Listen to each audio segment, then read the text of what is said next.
ఓం శాంతి. ఈరోజు మమ్మ యొక్క 52 విశేషతల్లోని 43వ 44వ పాయింట్స్ తెలుసుకుందాము. అందులోని 43వ పాయింట్, ఎప్పుడైతే మమ్మ యోగంలో కూర్చుండేవారో మరియు ఇతరులకు దృష్టి ఇచ్చేవారో ఆ సమయంలో ప్రతి ఒక్కరికి విచిత్రమైన అనుభవాలు అయ్యేవి. మమ్మ యొక్క స్థూల స్వరూపానికి బదులుగా ప్రకాశ స్వరూపమే కనిపించేది. ఎప్పుడైతే మమ్మ ఎదురుగా కూర్చుండేవారో అప్పుడు అందరికీ అవ్యక్త వాతావరణం, విదేహీ అవస్థ, డెడ్ సైలెన్స్ ఇవన్నీ అందరికీ సహజంగా అనుభవం అయ్యేవి.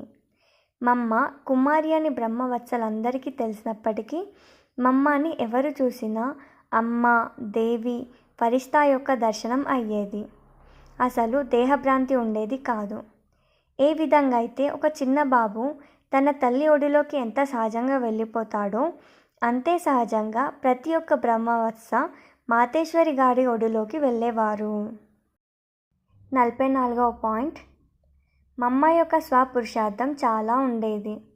మమ్మ ఎక్కువ లౌకికత్వం అనగా బాహర్ముఖతలోకి వచ్చేవారు కాదు. అక్కడ ఇక్కడ ముచ్చట్లు అస్సలు పెట్టేవారు కాదు. జ్ఞానము, యోగము, ధారణ మరియు పురుషార్థం తప్ప మమ్మ నోటి నుండి వేరే విషయాలు వినలేదు. పూర్వంలో బాబా మహావాక్యాల్లో నుంచి ఒక వాక్యం చెప్పిన తర్వాతనే ఏమైనా మాట్లాడాలి అని పద్ధతి ఉండేది. బాబా మరియు మమ్మ ఎవరికైనా లెటర్ రాస్తే అందులో కూడా ఆరంభము మరియు అంతంలో ఈరోజు జ్ఞానమురళి యొక్క పాయింట్స్, ధారణ పాయింట్స్, యోగం యొక్క పాయింట్స్ రాసేవారు. ఓం శాంతి.